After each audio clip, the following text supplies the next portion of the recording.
Malam itu, aku menerima panggilan dari seorang klien yang membutuhkan jasa rias pengantin untuk pernikahannya yang akan dilangsungkan esok pagi.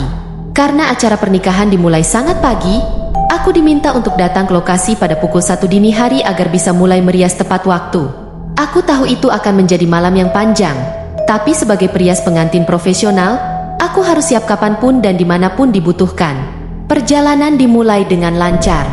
Jalanan sepi, hanya ada beberapa kendaraan yang melintas. Aku mengandalkan peta di ponsel untuk menemukan lokasi pernikahan yang terletak di sebuah desa terpencil. Namun, tiba-tiba ponselku kehilangan sinyal. Aku mulai merasa cemas karena jalan yang kulalui mulai berubah menjadi lebih sempit dan gelap. Lampu jalan semakin jarang, dan aku merasa seperti masuk ke dalam area yang tidak kukenal. Setelah beberapa menit berkendara tanpa petunjuk yang jelas, aku menyadari bahwa aku telah tersesat. Jalanan yang kulalui kini dikelilingi oleh hutan lebat. Rasa takut mulai menyelinap. Tidak ada tanda-tanda kehidupan di sekitar, hanya kegelapan yang pekat dan suara hutan yang misterius. Aku memutuskan untuk berhenti sejenak dan mencoba mencari sinyal lagi di ponselku. Saat aku berhenti dan mematikan mesin mobil, suasana menjadi sangat hening. Tidak ada suara kendaraan, hanya suara angin yang berhembus di antara pepohonan. Aku mencoba menghubungi klienku, namun sinyal tetap tidak ada. Tiba-tiba, dari kejauhan, aku melihat sosok samar yang berdiri di antara pepohonan. Aku berpikir mungkin itu seseorang yang bisa membantuku menemukan jalan, jadi aku keluar dari mobil. Saat aku berjalan mendekati sosok itu, hatiku berdebar kencang. Semakin dekat, aku semakin bisa melihat sosoknya. Itu adalah seorang wanita dengan kebaya putih panjang, berdiri diam menghadap ke arahku. Rambutnya terurai panjang menutupi sebagian wajahnya. Aku merasa ada yang aneh, tapi aku tetap melangkah mendekat, berharap dia bisa membantuku keluar dari hutan ini. Ketika jarakku hanya beberapa meter dari wanita itu, tiba-tiba dia mengangkat wajahnya. Wajahnya pucat dengan mata yang kosong, tidak berkelopak. Aku terperangah, tubuhku membeku. Wanita itu tersenyum lebar. Senyuman yang tidak manusiawi, memperlihatkan giginya yang tajam. Aku ingin berteriak, tapi suaraku tertahan di tenggorokan. Tanpa pikir panjang, aku berlari kembali ke mobil. Ketika aku menoleh ke belakang, wanita itu sudah tidak ada. Aku segera masuk ke dalam mobil dan menyalakan mesin. Dengan panik, aku mencoba memutar balik mobilku dan mencari jalan keluar dari hutan ini. Kegelapan semakin menekan, membuatku sulit berkonsentrasi. Saat aku berusaha menemukan jalan keluar, tiba-tiba sesuatu menghantam kaca depan mobilku. Itu adalah tangan wanita tadi, menempel dengan kuku-kuku panjangnya yang tajam. Aku menjerit dan menginjak pedal gas sekuat tenaga. Mobilku melaju kencang, menabrak ranting dan semak-semak. Tangan itu hilang dari kaca, tapi aku masih bisa merasakan kehadirannya di sekitarku. Akhirnya, setelah beberapa menit yang terasa seperti seumur hidup, aku berhasil keluar dari hutan. Jalanan desa yang lebih terbuka mulai terlihat. Aku menghela napas lega, tapi tubuhku masih gemetar. Aku terus melaju hingga menemukan sebuah rumah dengan lampu yang masih menyala. Aku memutuskan untuk berhenti di sana dan meminta bantuan. Seorang pria parubaya keluar dari rumah itu. Aku menceritakan pengalamanku dengan terbata-bata, dan dia tampak memahami situasiku. Dia mengatakan bahwa hutan itu memang terkenal angker, dan banyak yang tersesat di sana mengalami hal-hal yang aneh. Dia menunjukkan jalan menuju desa tempat pernikahan akan berlangsung, dan aku pun melanjutkan perjalanan dengan perasaan campur aduk. Ketika akhirnya sampai di lokasi pernikahan, hari sudah hampir subuh. Pengantin wanita, yang bernama Sari, tampak lega melihat kedatanganku. Aku mencoba menenangkan diri dan mulai menyiapkan peralatan rias. Namun, bayangan wanita di hutan tadi masih menghantui pikiranku. Aku berusaha untuk tetap fokus pada pekerjaanku dan tidak memikirkan kejadian mengerikan itu. Saat aku mulai merias Sari, suasana di dalam rumah sangat hening. Semua orang tampak lelah, tapi antusias.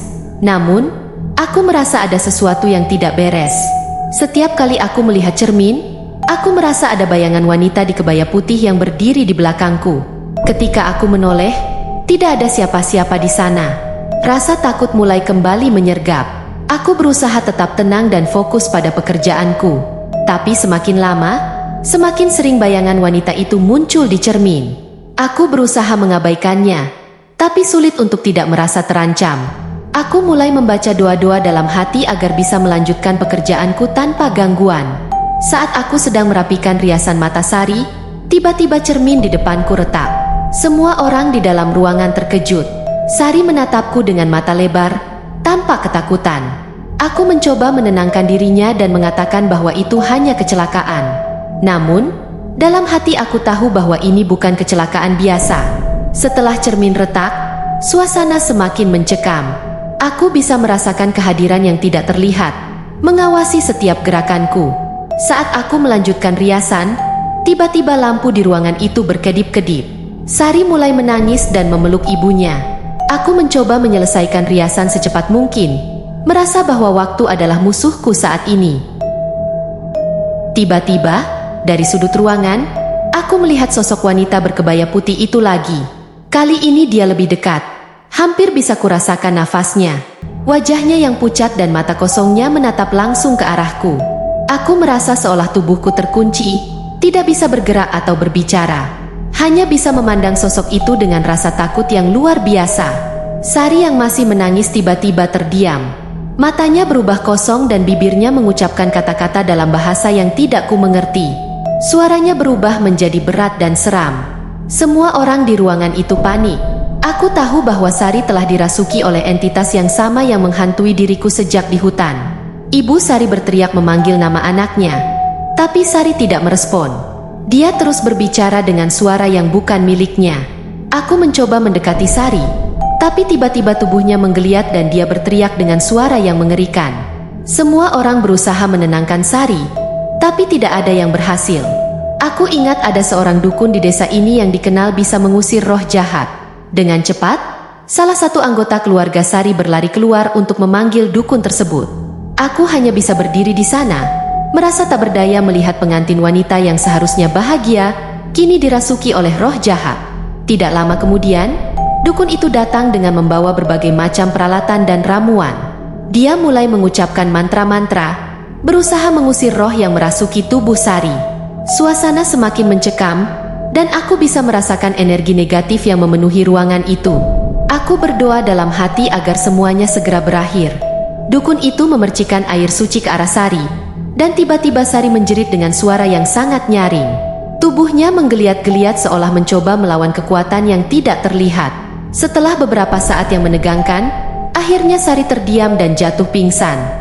Dukun itu mengatakan bahwa roh jahat sudah pergi, tapi suasana masih sangat tegang.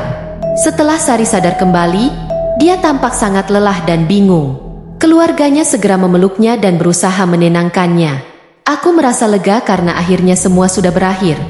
Tapi trauma dari kejadian malam ini masih membekas. Aku menyelesaikan riasan dengan tangan yang masih gemetar, berusaha secepat mungkin agar Sari bisa segera beristirahat sebelum acara pernikahan dimulai. Aku mengumpulkan semua peralatan riasanku dengan hati-hati, memastikan tidak ada yang tertinggal.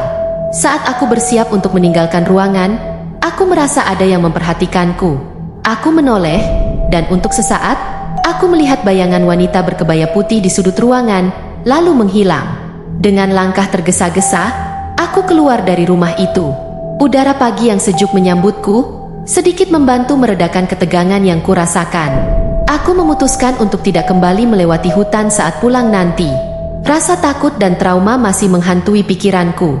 Aku berdoa dalam hati agar kejadian seperti ini tidak pernah terulang lagi dalam hidupku. Pengalaman malam itu meninggalkan bekas yang mendalam dalam diriku. Setiap kali aku mendapat panggilan untuk merias pengantin di tempat terpencil, bayangan wanita berkebaya putih itu kembali menghantui pikiranku. Aku selalu memastikan untuk membawa alat pelindung diri, seperti doa-doa dan benda-benda suci, setiap kali bekerja di malam hari. Meskipun trauma itu masih ada, aku tetap menjalani profesiku dengan hati-hati dan selalu waspada terhadap apapun yang mungkin terjadi.